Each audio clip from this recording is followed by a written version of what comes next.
Because every religion is a way to arrive at God. Ang tunay na relihiyon o paglilingkod sa Diyos, makikilala mo sa turo. Dapat ang turo, puro sa Diyos galing. Walang turo ng tao na inihalo. Magandang araw po sa inyong lahat. Sir JR po ng Usap-Usap University at nagbabalik na naman po tayo sa atin pong regular episode and I'm very happy to see you once again mga ka-U3. Sa atin pong episode ngayon, this is quite interesting and it was part of a request. I think we have read it from a YouTube comment patungkol sa statement na sinabi ni Pope Francis kamakailan, I think sa kanyang Asian tour yata kung di ako nagkakamali. And when he was in this particular po na gathering, he released this statement and it was quite controversial. So this happened around 2 weeks ago. It was really a big issue, lalong-lalo na po sa mga theologians, mga Bible scholars po ng Roman Catholic religion nga po. Dahil syempre ang paniniwala, tanging ang Iglesia Katolika Apostolika Romana, ito lamang po ang dapat na aniban at makapagliligtas. Taluwas po ito sa statement ni Pope Francis. So I have not watched the whole video or at least a part of it, so we'll be watching that. And then after that, ang mga diskusyon po at mga segments po ng Itanong Mo Kay Soriano, anong masasabi ni Brother Eli sa ideya nga na walang relihiyong makapagliligtas or lahat ng relihiyon okay lang, something like that. Sa akin pong background po sa pag-aanalisa, ako po ay dating university debater mula po sa MSU IIT sa loob po ng 3 taon. Ako rin po ay nagdebate sa ABS-CBN News Channel at ako ay member ng isang international public speaking organization, ang Toastmasters International. At bago tayo magpatuloy, isang kaunting paalala, hindi po ako mangangaral, hindi ako preacher, hindi ako pastor. So expect po na aking perspective is coming from a video reactor lamang po. Which means dahil hindi ako kaanib ng anumang relihiyon, hindi ko po inaatake ang inyo po mga paborito mga preacher. Ang sa akin lamang po, I may disagree or I may agree coming from a neutral standpoint. So sana po relax lang po yung mga bashers natin ha. Wala po akong ini-endorso, wala rin po akong sinasabi na huwag yung kaaniban ng relihiyon. So let us watch this video together. Samahan niyo po ako. Let's go!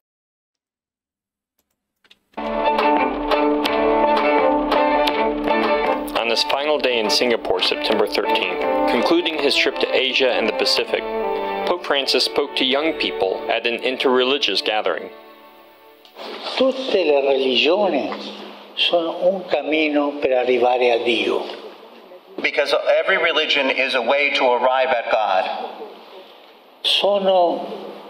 Dirò una comparazione, sono come diverse lingue, diverse idiomi per arrivare lì. Sort of a comparison, an example would be they're sort of like different languages in order to arrive at God. Ma Dio è Dio per tutti. But God is God for all. E come Dio è Dio per tutti, noi siamo tutti figli di Dio. And if God is God for all, then we're all sons and daughters of God. Ma il mio Dio è più importante del tuo. But my God is more important than your God. È vero quello? Is that true? C'è un solo Dio lì. E noi sono idiomi, cammino, lingue per arrivare a Dio. There's only one God and each of us is a language, so to speak, in order to arrive at God. Qualcuno è Sikh, qualcuno musulmano, qualcuno hindi, qualcuno cristiano, ma sono diversi cammini. There are different paths. Understood?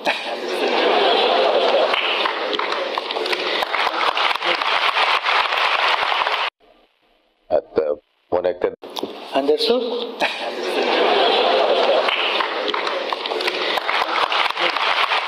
Okay, so yan nga po yung first clip nga po natin. Ito yung kung saan nanggaling yung napaka-controversial nga na statement. So sinasabi niya na every religion is a path to God. Yeah, that would make sense, di ba? Kasi yung mga relihiyon na ginagawa ng tao at ang relihiyon nga mismo, in general, is a path to reach, kumbaga, yung pagiging satisfied ng ating mga kaluluwa. Kaya nga ang iba nagtatanong, kita nyo na, ito na yung logical na dapat na aniban na relihiyon. Pero hindi pa rin. Maraming factors po kung bakit ang isang tao would opt to still stay, usually kung saan yung kilalakyan nila. It's a family tradition. It's a way for them to feel that they belong to a particular group, that they felt they are accepted. Ang iba naman, they just felt na masyado nang magulo ang mundo with all the different religions and it's safer to just remain as is, kumbaga, no? Ang iba naman for peace, yung kanilang bana po ibig sabihin asawang lalaki, ang kanilang bana, ganitong reliyon, okay, sasama na ako sa'yo para tapos na. Or, it could be the other way around. ganito yung relihiyon ng kanyang asawang babae. O sige, ako din bilang ama, I will follow you para peaceful ang pagsasama. Something like that. Para united, kumbaga. But of course, this will not sit well sa mga hardcore po na mga Roman Catholic po na mga theologians or mga members even. I saw na marami pong mga comments po yung mga Catholic vloggers po about this. Pero most of the time, they are not in agreement with what he said dahil nga po, it seems that it is against nga po sa pagtuturo po ng Katoliko. But then they do have the doctrine na kung ano man ang sinasabi ng Papa sa Roma, it should be respected as it is not wrong. Ang tawag po dyan sa kanilang doktrina is infallibility of the Pope na mention na po natin yan sa past video reaction natin. So ang next po na video dito is mga discussions na po, mga pagsasagot po ni Brother Eli sa kanyang pong programa na Itanong Mo Kay Soriano. So let's continue. At connected naman po tayo sa Sorsogon City. Go ahead, Sorsogon City. Opo, kapatid na Daniel, salamat po sa Diyos. Ang magtatanong po dito si kapatid na Rodel Ducot, 30 years old, isa pong Roman Catholic. Opo. Kasi po, marami na po kasi ako napasukan na mga inimbitahan po kasi ako ng lahat iba-iba na mga reliyon. Kasi ang iba naman, maliligtas sila, lalo na malaking reliyon din, na-imbitahan din ako sa malaking reliyon, INC. Nila, maliligtas sila. Kaya kami naman mga Katoliko, siyempre, naghahanap din naman kami ng mga anong reliyon dapat namin aniban. Kasi reliyon kami ng Katoliko, pure akong Katoliko. Kaya naghahanap po kami ng sino dapat namin aniban o totoo ba talaga ang reliyon na yung pinapasukan namin. Ang maliligtas, yung sumusunod sa lahat ng aral ni Kristo. Hindi nagtuturo ng iba, yun lang aral ni Kristo. Biblia lang ang pinagbabatayan. Maraming mga relihiyon, hindi naman Biblia nakabatay. Huwag ka namang magagalit. Gaya nung bata, bibinyagan mo, magbabayad yung magulang. Bawal ni Kristo yun. Ang binyag, walang bayad. Ang aral ni Kristo, walang bayad. Kasal, wala rin bayad. Ang sabi ni Kristo, mangaral kayo, sabi sa mga apostol, sa 17 ng Mateo. At samantalang kayo'y nangaglalakad, ay magsipangaral kayo, na mangagsabi, ang kaharian ng langit ay malapit na. Mangagpagaling kayo ng mga may sakit, mangagpabangon kayo ng mga patay, mangaglinis kayo ng mga ketong, mangagpalabas kayo ng mga demonyo. Tinanggap ninyong walang bayad, ay ibigay ninyong walang bayad. Ayon, maliwanag, walang bayad ang aral ni Kristo, kapatid. Sa tanong mo, sino ba maliligtas? Yung sumusunod sa aral ni Kristong buo. Salamat po. Okay po, salamat po sa mga taga-Sorsogon. Ang atin naman pong tatalakayin ngayon, bakit po dumami ang mga iglesia? To the extent na binaliwala na yung nasa Biblia. Pati pangalan ng iglesia ang nasa Biblia, pinalitan na nila ng kung ano-anong pangalan. Merong Rose of Sharon, merong mga fellowship, may mga kongregasyon, merong mga iglesyang kung ano-ano ang pangalan. Bakit po nagkaganyan, mga kababayan? Tuklasin natin ang dahilan na ayon sa Biblia. Doon po sa G-stress ng Roma, ang sabi po ng Apostol Pablo, sapagkat sa hindi nila pagkaalam ng katwiran ng Diyos at sa pagsusumakit na maitayo ang sariling kanila, hindi sila napasakop sa katwiran ng Diyos. Kaya po pala dumami ang mga iglesia, may mga nagtayo ng sarili. Bakit sila nagtayo ng sarili? Kasi ang sabi po ni San Pablo, hindi nila pagkaalam ng katwiran ng Diyos. Yung ignoransya sa nasa Biblia, isang dahilan yun ang pagdami ng mga taong nagtatayo ng kanilang sariling iglesia. At ang isa pang dahilan, sa pagsusumakit na maitayo ang sariling kanila. Bukod dun sa ignoransya, meron talaga silang intensyong magtayo ng kanilang sarili. Hindi sila napasakop sa katwiran ng Diyos. Maliwanag po yan. Maraming nagtayo ng kanilang sarili. Hindi sila nakahandang ipangaral yung naitayo na nasa Biblia 2,000 taon na ang nakakaraan.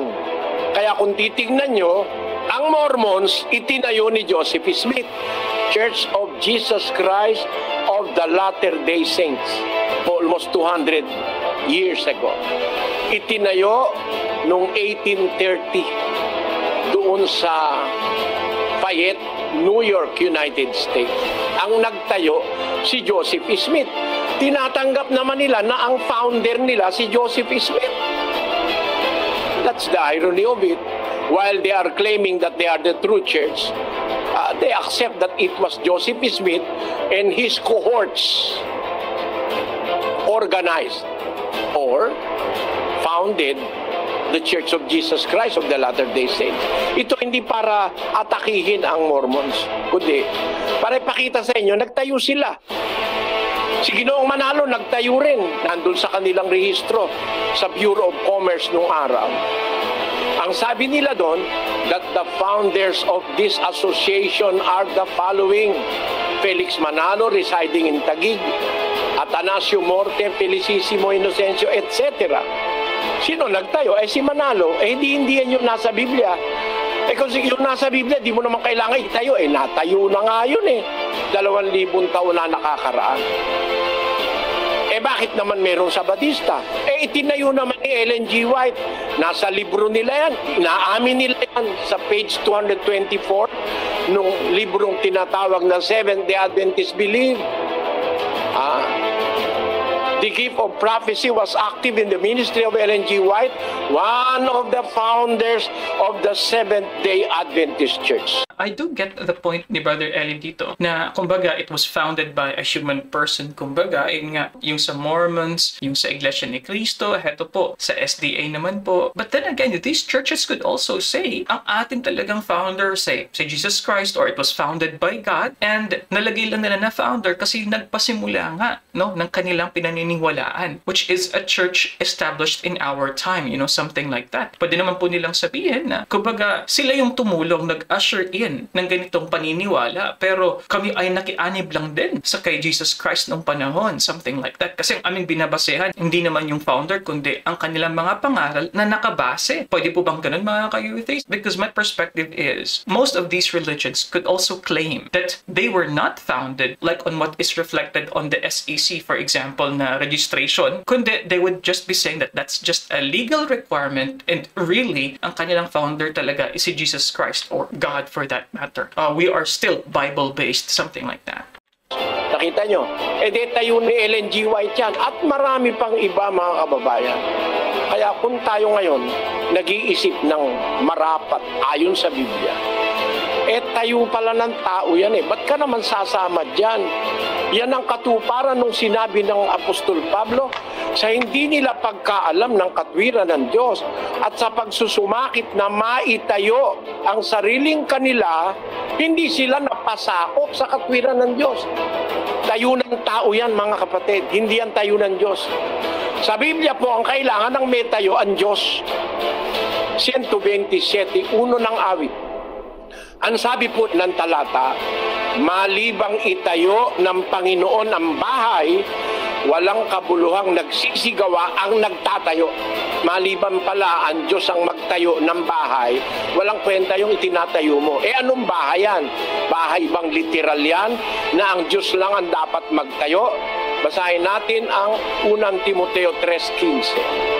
Ngunit kung ako'y magluwat ng mahabang panahon, ay upang maalaman mo kung paano ang dapat sa mga tao na ugaliin nila sa bahay ng Diyos, na siyang iglesia ng Diyos na buhay, haligi at saliga ng katotohanan.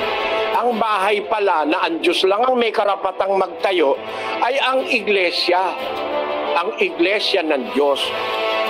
Kaya, pag ang iglesia napatunayang itinayo ng tao, hindi sa Diyos yan. Kasi sabi ng talata sa 127, malibang itayo ng Panginoon ng bahay, walang kabuluhang nagsisigawa ang nagtatayo.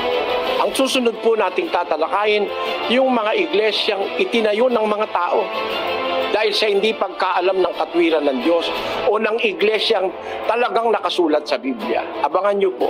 Magandang araw sa inyo. Good.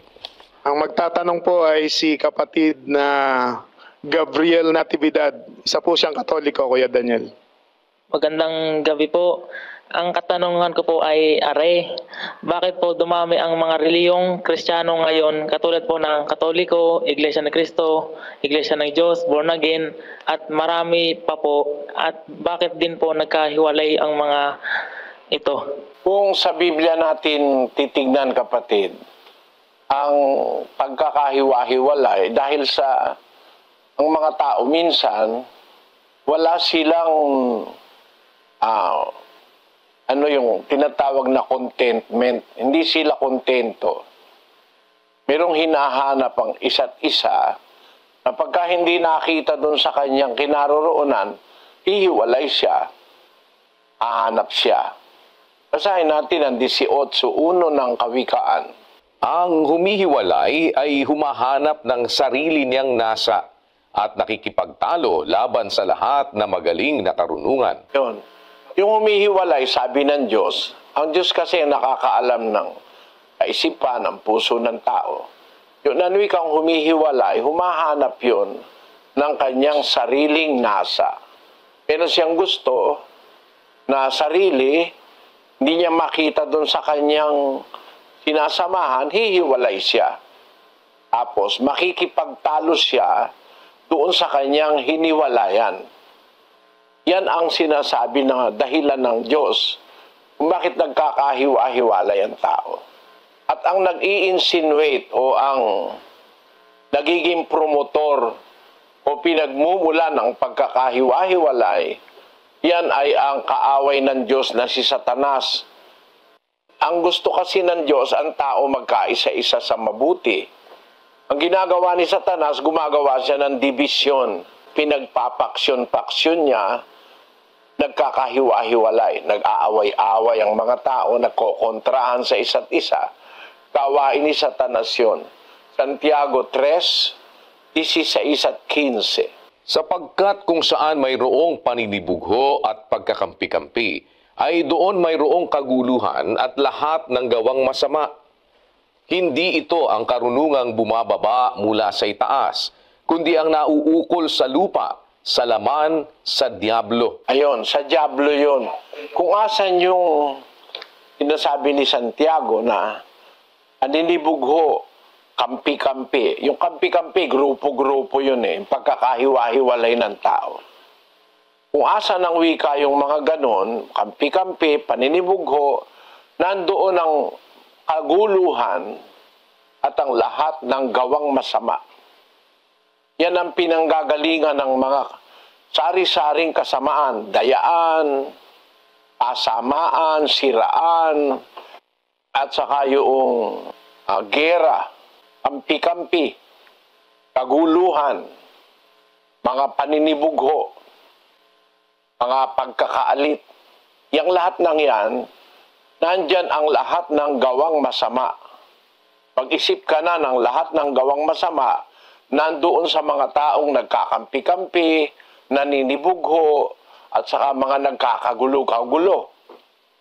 Hindi ang wika ito, ang karunungang bumaba buhat sa itaas, hindi galing sa Diyos yan, kundi nauukol sa lupa, sa laman, at saka sa diablo.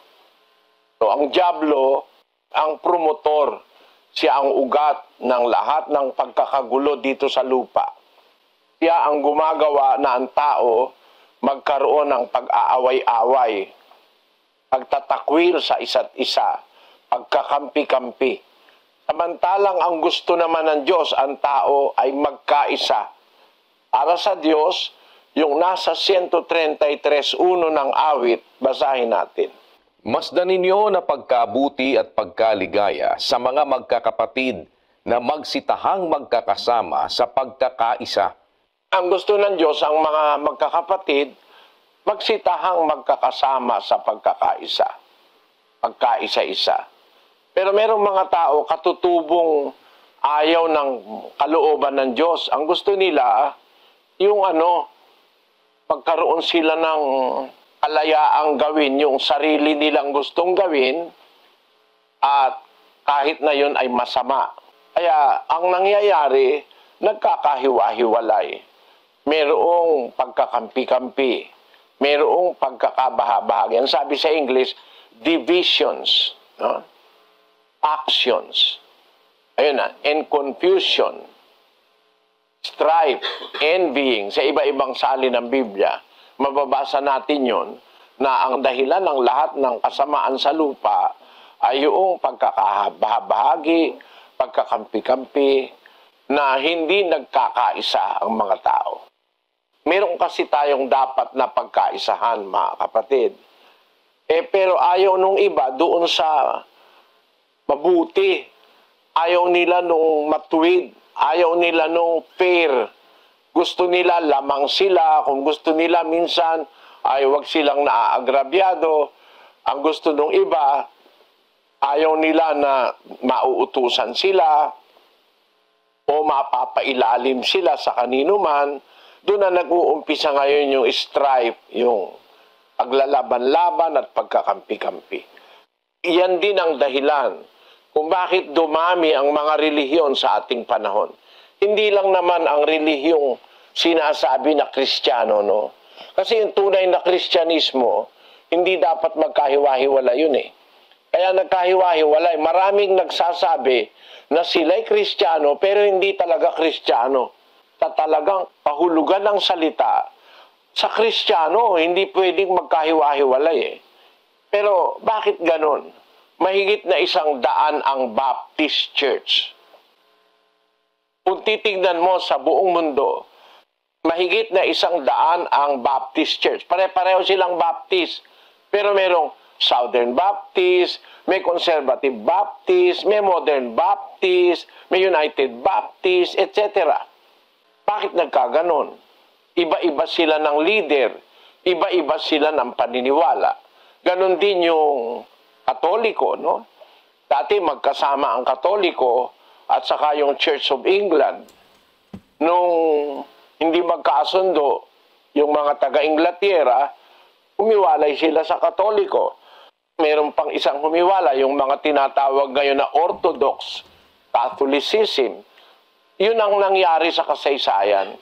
Hindi ko na siguro kailangan sabihin pa lahat. Pero ang dahilan nun, may kanya-kanyang gusto. Ayaw sumunod sa gusto ng Diyos. Kagaya halimbawa ng pinagkahiwalay ng Katoliko at saka ng Orthodox. Ang gusto ng Katoliko, merong ribulto. Yung parang estatwa, yung mga santo.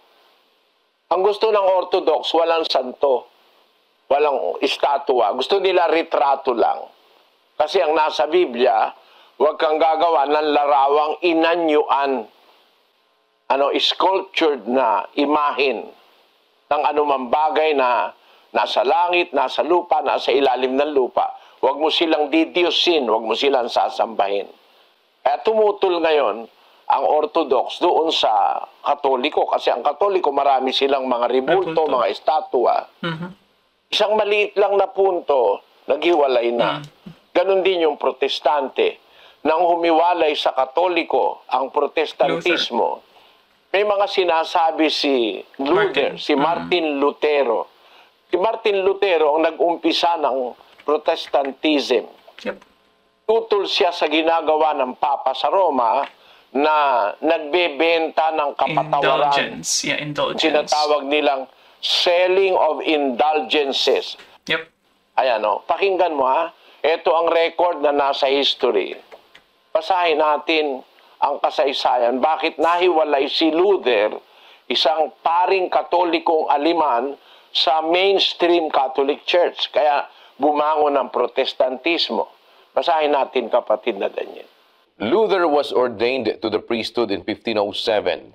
He came to reject several teachings and practices of the Roman Catholic Church. In particular, he disputed the view on indulgences. Luther proposed an academic discussion of the practice and efficacy of indulgences in his 95 Theses of 1517.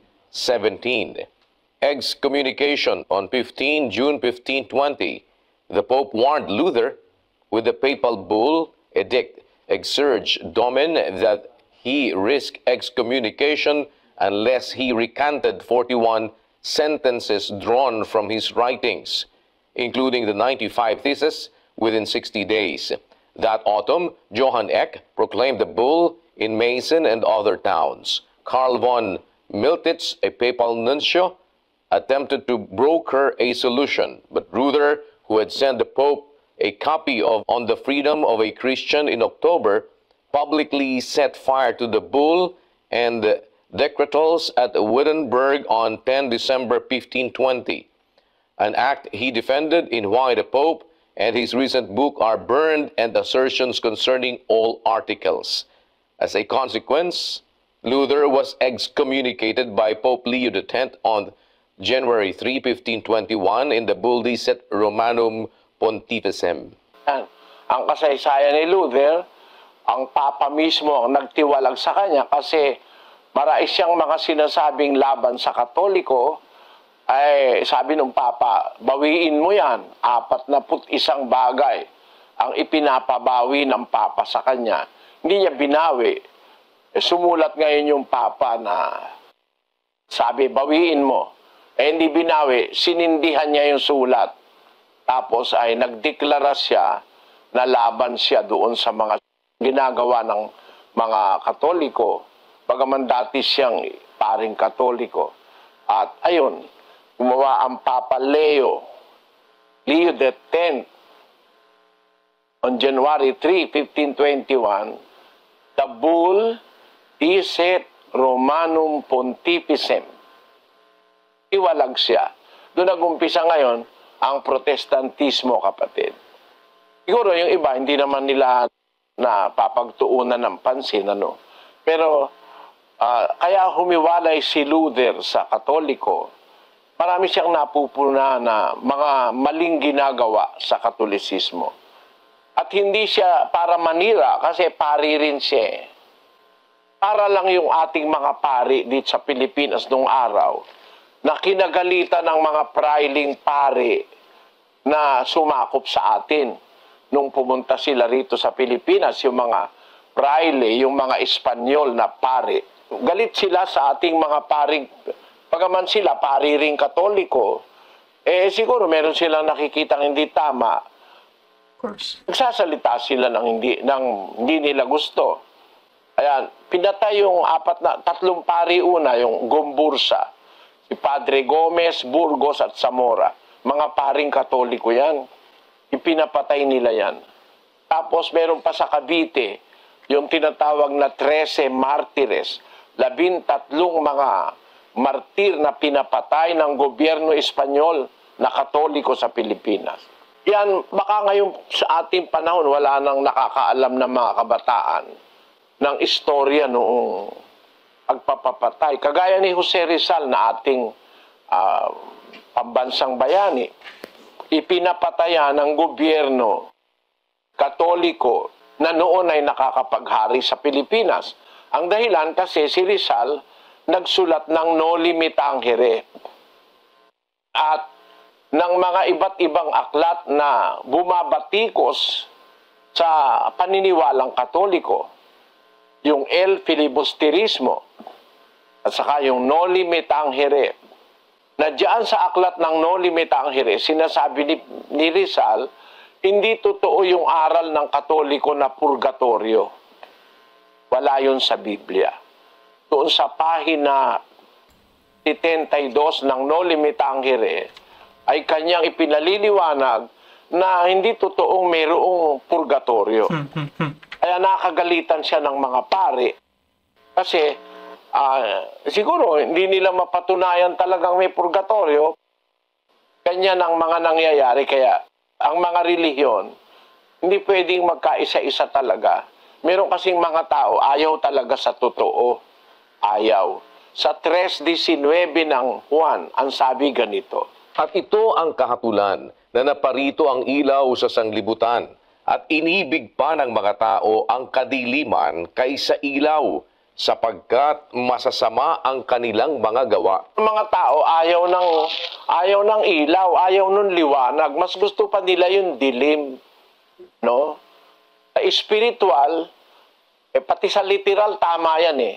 Ang tao pag gumagawa ng masama, mas gusto niya sa dilim niya ginagawa eh. Ayaw niyang nakikita siya.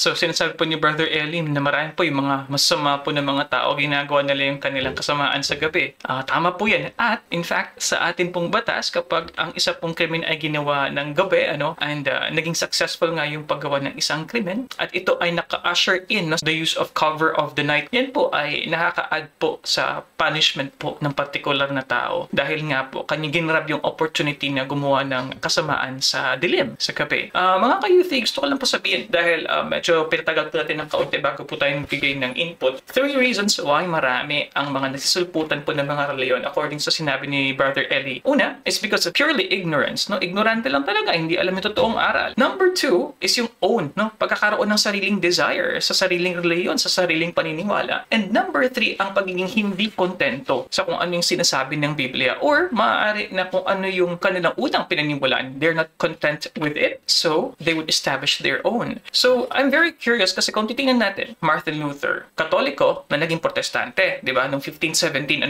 yung 95 thesis na kanyang pinost, then siya naging popular. And yun nga, yung kanyang hatred towards indulgences na kung saan, sa paniniwala kasi ng Roman Catholic, at least especially noong mga 1500s, na pwede ka magbayad, pwede mo bilihin actually. So, that's the history of Protestantism, belonging to a prior religion and then kind of quote-unquote improving it into Protestantism. So, I am curious because I am aware that Brother Eli will be saying na yung kanilang paniniwala, yung kanilang reliyon na MCGI is based on Church of God, what was written in the Bible. Pero ang kinamulatan ng kanilang mga founder, for example, Mr. Perez, kinamulatan ni Brother Eli o ang mga magulang ni Brother Eli, for example, ano po kaya ang kanilang prior na religion? I'm very curious about that kasi gusto ko malaman din yung evolution kumbaga, Kasi yung perspective ko po, over time, the doctrines may change with all or majority of the sects and religion. Because humans as we are, we always want to improve things as we see it. Sometimes we improve it because we think that this is a better interpretation, or sometimes we improve it based on the call of the times, kumbaga. Maraming mga reliyon ang nagbago ng kanilang katuruan dahil sa pag-evolve din ng lipunan, sa standards ng lipunan, sa bagong consciousness that was brought about by either technology or just by collective literacy, mga ka-U3.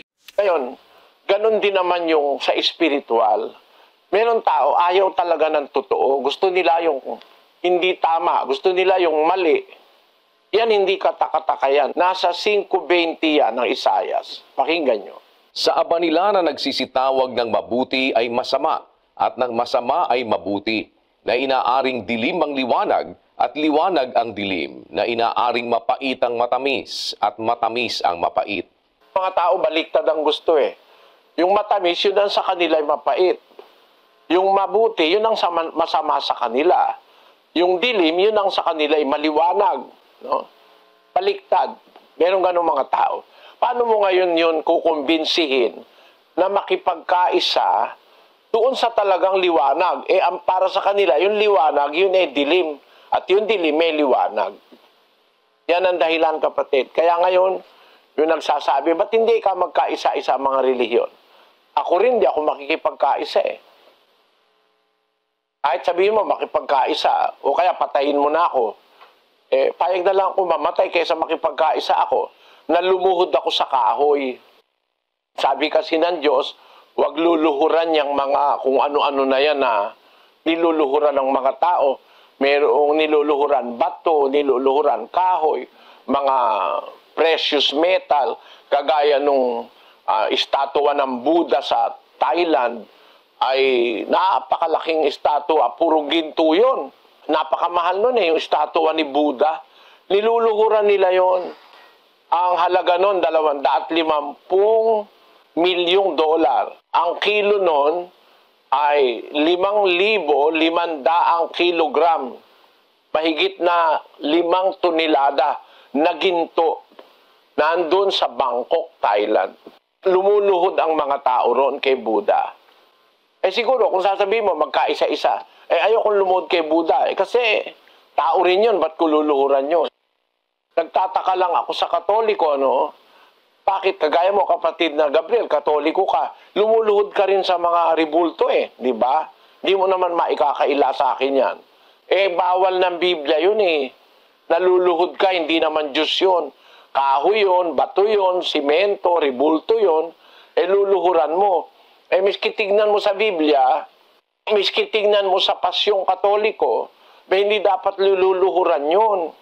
Sabi nga doon sa Pasyon, sa pahina 40, sukat mong maalaman, sa sulat na papalaman, ang poong Diyos nga lamang,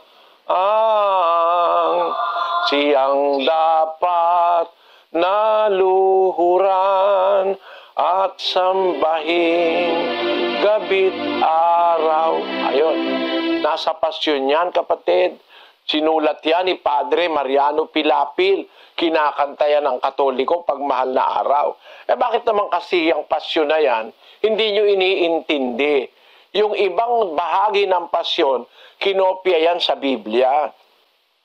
Yung pahina 40 na yan, yung paragraph na yan, nasa Biblia yan, na dapat mong luluhuran ang poong Diyos lamang.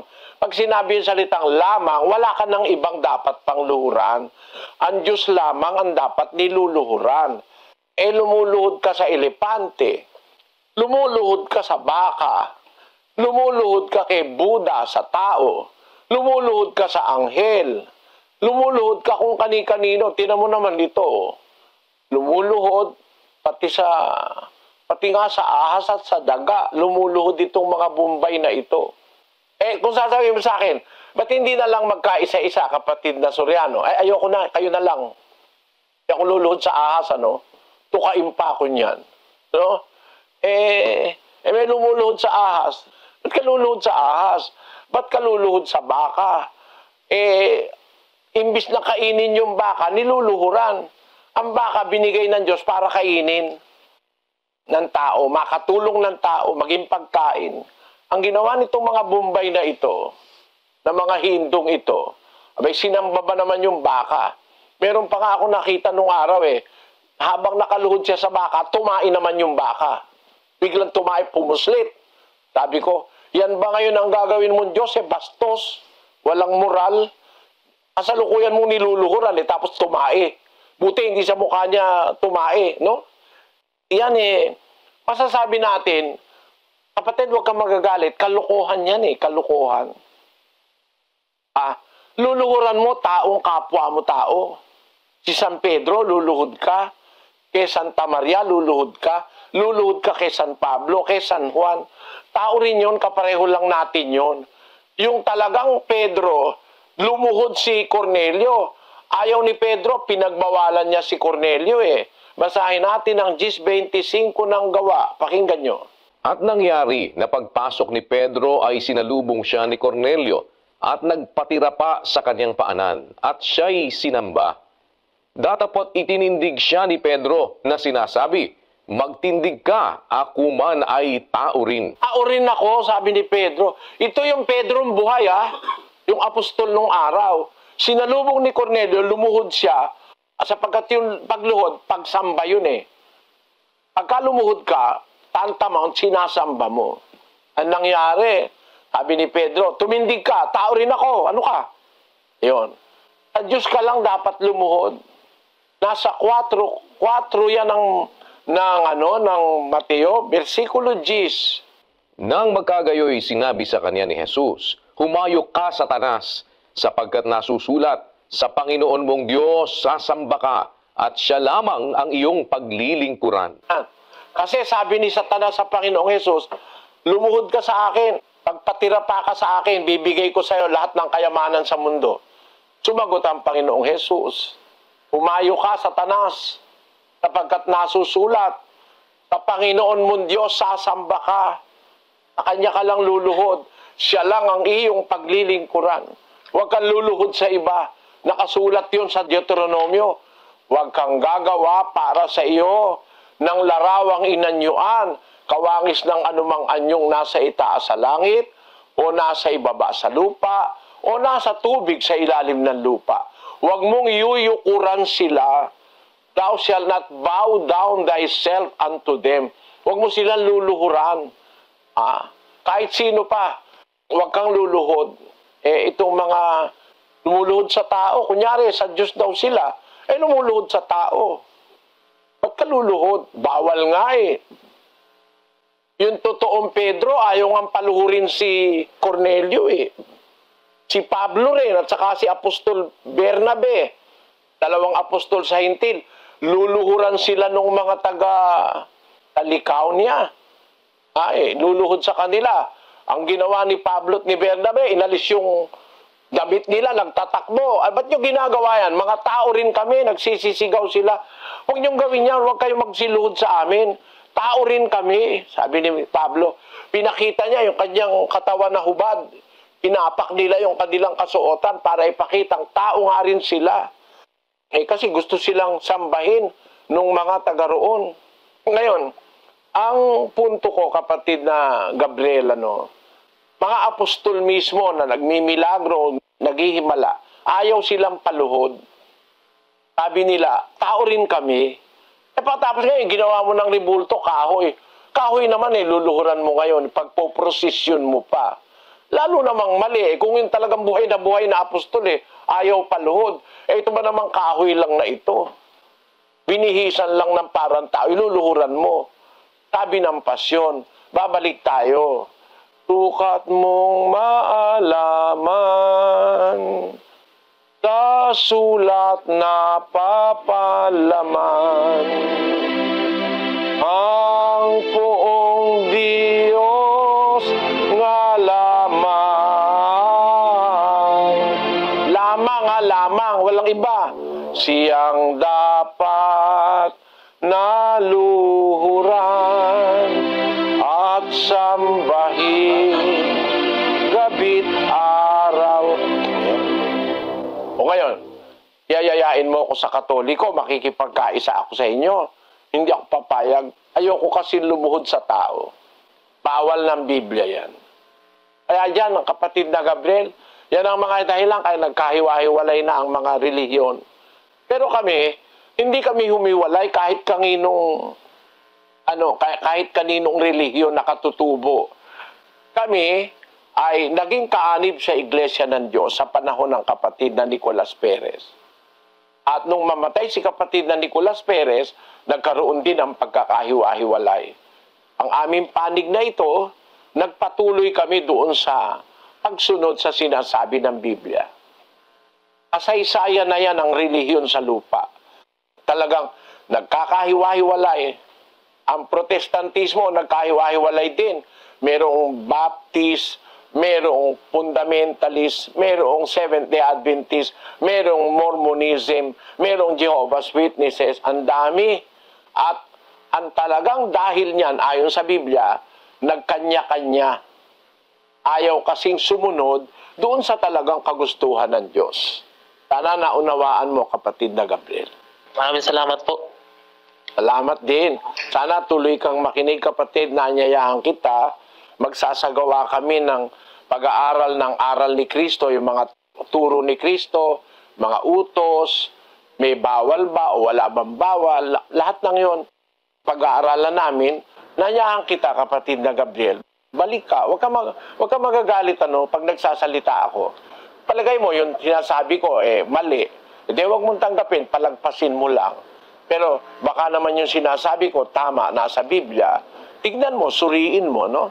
Pag-aral ka. Kasi hindi naman dapat tayo na lagi na lang tayong, parang tinatamad para tayong. Pagdating sa relihiyon, ang tao, tamad eh. Napapansin ko, maraming tao tamad sa relihiyon. Ang sisipag nila, nakita ko yung mga Chinese, ang sisipag, ang bibilis magtrabaho, bibilis maglakad. Pumunta ako sa Hong Kong, hindi ko maabutan yung mga naglalakad eh. Kaya ako nagmamadali yun. Kasi may trabaho yung mga yan, sabi. Bakit ako hindi sumakay sa sasakyan? Kasi mahal ang sasakyan dito. Maraming kasi eh. Tapos, bakit ako hindi na lang doon sa may malapit sa kanila? Mahal kasi ang rito. Mahal ang mga flat, mahal ang mga... Kaya, malayo ka nakatira, para mura, pagdating mo sa Central Hong Kong, mahal kasi. Kaya lagi silang nag-aapura, mga Chinese. Ang sisipag ng Chinese, pero pagdating sa relihiyon, tamad sila. Hindi sila aktibo na pag magsuri, kontento na sila dun sa yumayaman sila sa kaninegosyo. Ang maraming Chinese, mayayaman eh. Sila ngayon ang pinakamaraming bilyonaryo sa mundo. Ang pinakamaraming bilyonaryo sa mundo ngayon ay nalagpasan na yata o hindi pa ang Amerika. Dati ang Amerika pinakamaraming bilyonaryo. Pero ngayon sa China, ito, pakibasa mo sandali ito kahit title lang, kapatid na Daniel. Ang sabi po, China gets a new billionaire every 5 days. Bawat 5 araw, may nagiging bilyonaryo sa China. At yan, bilyonaryo sa dollar, hindi sa peso. Hindi sa kung sa anumang ano. Kaya, ang sisipag ng mga Chinese, hanga ako sa kanila.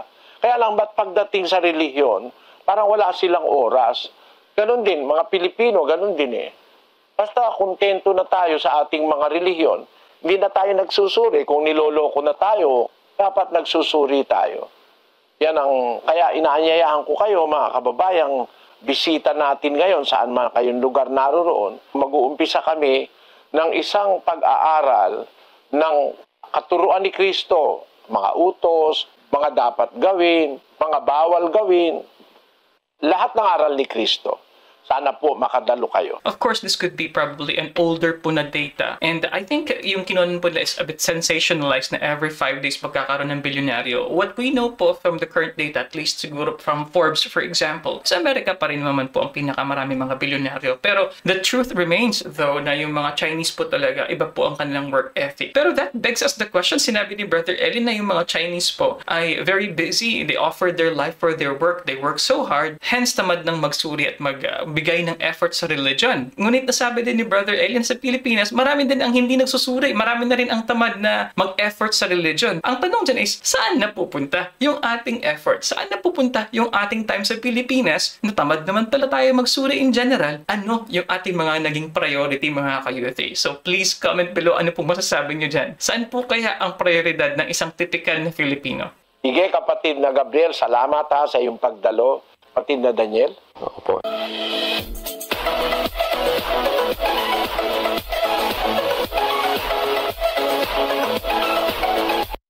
Opo, kapatid na Daniel, kapatid na Eli, salamat po sa Diyos at ginanap at naganap dito ang ating Bible Exposition. Dito po sa Barangay Salapan, San Juan City. At kasama ko po si kapatid na Danny Navales.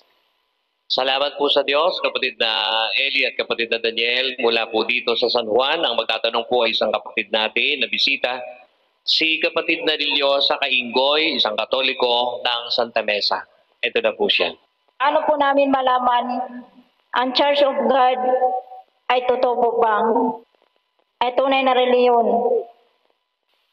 Di ba katasagot-sagot ko lang na paano malalaman ang iglesia kung totoo? Yung kung nakikinig kayo kanina, yun yung sinagot ko na ang iglesia na nakikita mo kung tama, ang relihiyon kung tama, sa pamamagitan ng turo. Uulitin ko lang para ma-refresh sa isip mo. Ewan ko lang kung napakinggan nyo kanina o kung hindi.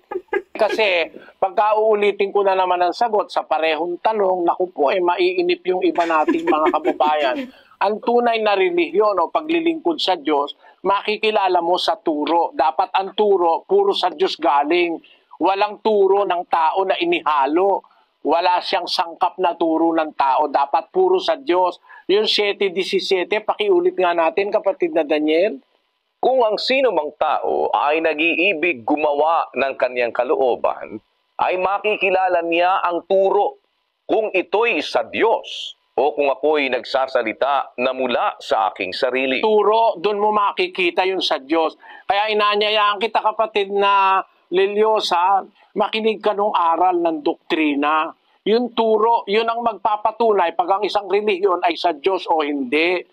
Pagka ang relihiyon may kasamang utos ng tao, isip ng tao, palatuntunan ng tao, walang kwentang relihiyon yun. 7:7 ng Marcos. Datapwat walang kabuluhan ang pagsamba nila sa akin na nagtuturo ng kanilang pinakaaral ng mga utos ng mga tao. Kahit aling iglesyang nagtuturo ng aral na utos ng tao, bali walang kwenta lang ang pagsamba nun. Kahit sumamba ka araw-araw, kahit magputi ka pa ng Amerikana, kahit mag-abuloy ka ng katakot-takot ng dami, pag ang sinusunod mo, utos lang ng tao, walang kabuluhan yon, sabi ng Panginoon. walang kabuluhan ang pagsamba nila sa akin, ang itinuturo nila, aral at utos ng tao. Yun, hindi pa tinatanggap ng Diyos yun. Ang tunay na relihiyon, ang turo lang galing sa Diyos, walang dagdag, walang labis, walang kulang. Sa tingin niyo po ba, ang religion po ba ay kailangan po natin ng religion para maligtas tayo? Or kahit meron lang tayong paniniwala sa Diyos, maliligtas tayo? Yun lang po. Salamat po. Alam mo kapatid, salamat sa pagdalo mo kapatid. Unang-una, ang Diyos ang nagturo ng relihiyon. Ang tawag sa Biblia sa relihiyon, yung salitang Grego sa original na salita sa Biblia, Iglesia? Threskia. Okay. Ang kahulugan ng Threskia, pakilagay sa screen, ay ceremonial observance, religion, worshiping. Ang Threskia, pagsambayan. Pagsamba na tama. Relihiyon na tama. Ceremonies na tama ayon sa Biblia. Kaya, kailangan ba ang relihiyon? Abay, ang may sabi ng relihiyon ang Diyos Siya nga ang kailangan nating sambahin Kaya, pagka susunod tayo sa Diyos, kailangan natin sumamba sa Kanya, kailangan natin ang relihiyon. Yung tamang relihiyon o tamang pagsamba. Kailangan yon para tayo maligtas. It is inevitable for salvation. Kailangan natin yon. Yung turo ng Diyos. Ang kabuuan nun, yun ang nagre-represent ng way of life o ng relihiyon ng isang tao. Kaya kailangan yon kapatid. Hindi yung ideya ng iba. Kung hindi na kailangan niya iglesia, hindi na kailangan niya relihiyon. Ba't nagtayo ang Diyos ng relihiyon? Ba't nagtayo siya ng iglesia? Di naman pala kailangan. At nung nag-alaga kami ng kambing, abay, paborito pala ng kambing yung makahiya ang kinakain. Maraming tinik yun doon sa nguso ng kambing, walang tinik-tinik doon. Kinakain niya yung makahiya. Pati damo kinakain. Isip ko, lahat pala ng nasa mundo, kailangan. Kung yung makahiya, kailangan. Yung pakayang iglesia, yung relihiyon na pinamuhunanan ng dugo ni Kristo, 20:28 ng gawa. Ingatan ninyo ang inyong sarili at ang buong kawan na sa kanila'y ginawa kayo ng Espiritu Santo na mga obispo upang pakanin ninyo ang iglesia ng Diyos na binili niya ng kanyang sariling dugo. Kaya nabayubay sa krus si Kristo, binili niya ang iglesia ng Diyos. Yung iglesyang nasa Biblia, binili niya ang ating kasalanan para tayo maligtas. He redeemed us from our sin.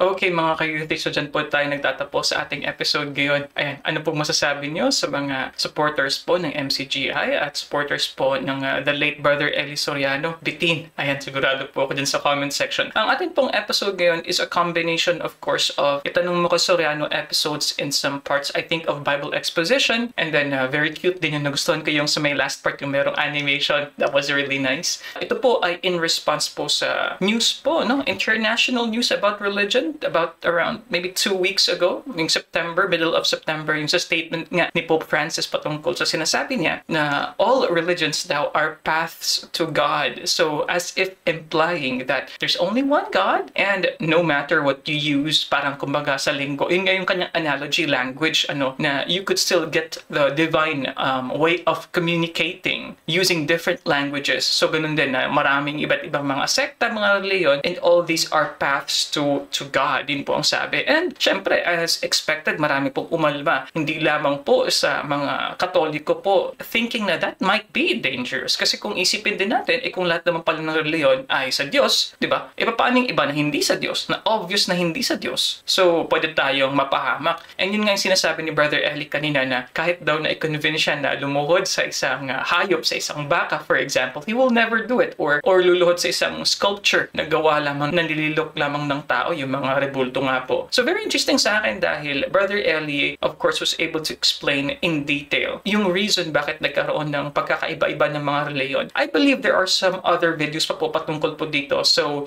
if you like this series so far, patungkol nga po sa ideya ng pagkakaroon ng maraming reliyon, let it be known, comment po kayo or mag-suggest po kayo ng related po ng mga videos. Dahil ang alam ko po is meron pa po talagang mga explanation si Brother Eli patungkol nga po sa proliferation, kumbaga, ng mga reliyon. Balikan ko lang po ng saglit yung ibang mga main points po na nasabi ni Brother Eli. Ang basehan nga po ng isang tunay na iglesia is ang utos ng Diyos. At kapag ito ay utos ng tao, according kay Brother Eli, ito ay considered as walang kabuluhan, mga ka-U3. So may mga grupo po ng tao na hindi limitado yung kanilang pag-iisip as to religion. Maybe because of religious trauma or just the sheer amount of different faiths and beliefs all over the world. They prefer to be just a deist, naniniwala lang na may Diyos, pero hindi sila particular naniniwala sa isang reliyon. Meron din po tayong tinatawag na agnostic theism, for example, at iba pang mga paniniwala. For others, talagang totally wala nang pinaniniwalaan. Zero, yun po yung mga atheist po natin. But anyway, mga ka-U3, please comment below ano pong masasabi niyo sa episode na ito. And kung ikaw po ay baguhan, huwag pong kalimutan na mag-subscribe po sa ating channel. Ganito pong ginagawa natin. We listen to different preachings, sermons, mga expositions, at iba pa Bible studies, things religious that would make sense. And you can also watch this video here. If you don't like this one, you can also click this playlist here. And I'll see you guys next time. Maraming salamat po. Peace. Bye-bye.